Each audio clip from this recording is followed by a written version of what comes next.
Hey, what's going on, my friends? Oh, let me put in my microphone because I like the audio. It sounds better. There we go. So, what's going on, my friends? How are ya? I hope everyone's doing well. Hiker Dave here. I've had a very interesting comment left on my channel from Wayne Aldak, who sent me a link to a video, a Rocky Mountain PBS video. I'm sorry about the lighting. I either had it directly in my face and it was like way too much, or I just put it off to the side.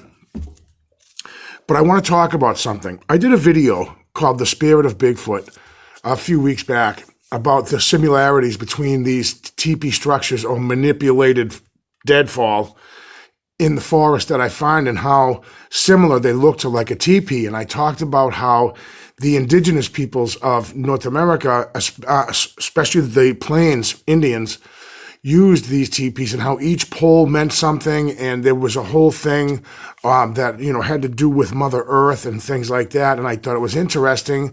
And I kind of put a little spin on maybe Sasquatch uses them as a religious thing, or it's appreciating the earth somehow. I'm not sure exactly how I worded it, but the video that I made was called The Spirit of Bigfoot.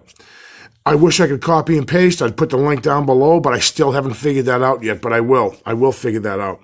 I also will, in the description below, I'll put the name of this video that I'm about to show you guys. It's called Colorado Experience, the Wickiup Investigation, Rocky Mountain PBS.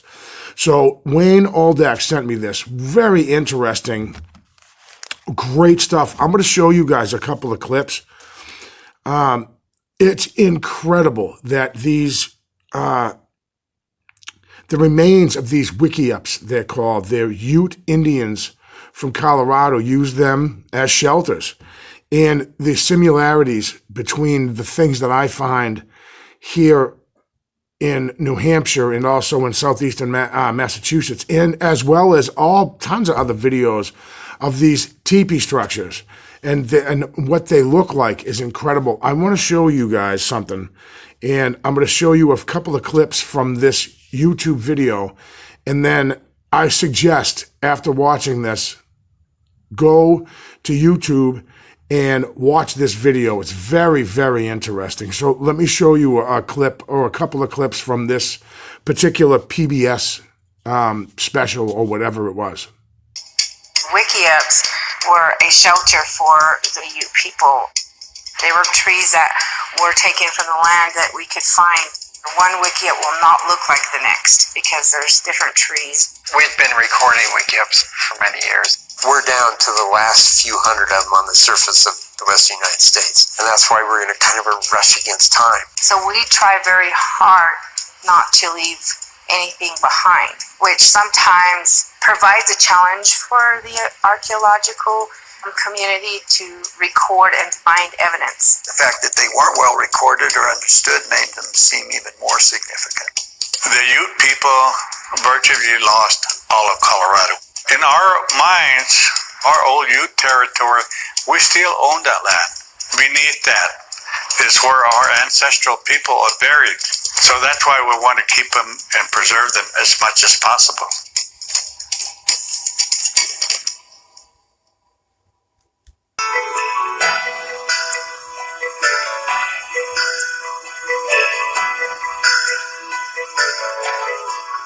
Trees, but rather trees that were taken from the land that we could find, and we were very, very resourceful in finding what was offered to us, not intentionally going and chopping new stuff. It's a brush shelter, the shape and design and size of which is at least partially predicated by the environment, what the environment gives you to build a shelter out of. Here in the pinyon juniper habitat of western Colorado, you break off dead saplings or branches of primarily juniper trees. 97% of our wooden feature poles for the platforms and the Wickiups are juniper as opposed to pinyon.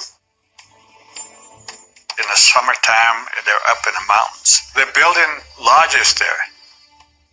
So they make lodges that are easier to put together. Sometimes they're made out of aspen poles, especially in the mountains where there's aspen, a lot of aspen. So they're dwelling out of aspen poles. What Mother Earth provides to us is all to be seen. We don't go seeking it. It's usually there for us. And so it's through that knowledge and the ability to structure something in a unique form to provide that shelter. One Wickiup will not look like the next because there's different trees, different brush that are out there. They're so expedient. Some are bigger than others. Some leaned one direction than the other. But they were put together with the weather in mind more than anything else. We spend a whole lot more time recording it than they did building it. A whole lot more time, which is ironic. A whole lot more time, which is ironic.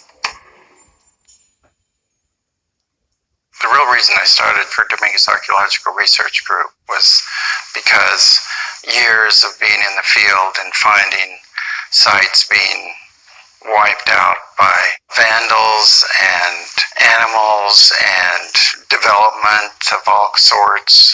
And that's part of what the Wickiup project was all about.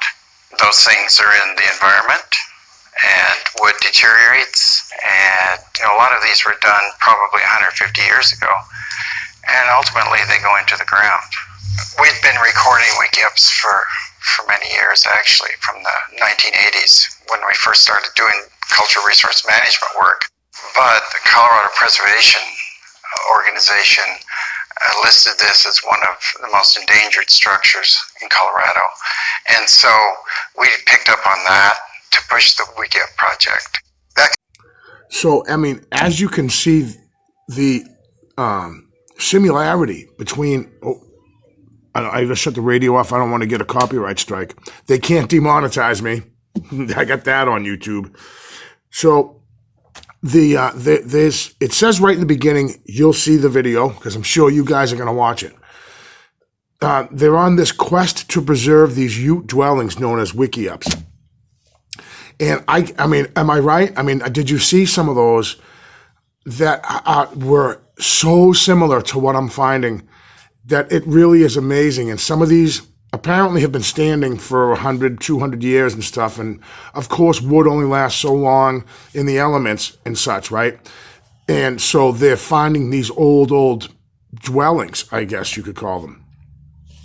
And I was not talking. I had a couple comments back and forth with Wayne, who sent me this link, Wayne Oldak. And as I mentioned in the video I made, The Spirit of Bigfoot, it's almost like did the indigenous tribes of the Plains Indians, or just generally the natives here, teach Bigfoot these structures, or was it the other way around? Did Bigfoot teach these things to the Ute Indians? So it's interesting to think about anyways, right? I mean, you see yourself the similarities between just the shape. So we tag them as teepees because they look like a teepee, but I mean, amazing to see these archaeologists that are, roping off these sites and claiming them as something that we should preserve. And I agree with it. We should preserve those type of things. But it's really something to think about is, what came first, the chicken or the egg? Why does Sasquatch make these structures? Did they watch the Indians doing them, or the Native Americans making these? Or did the Native Americans learn or see it from Sasquatch? Interesting anyways. Thank you guys so much for clicking, and I'll definitely see you on the next one.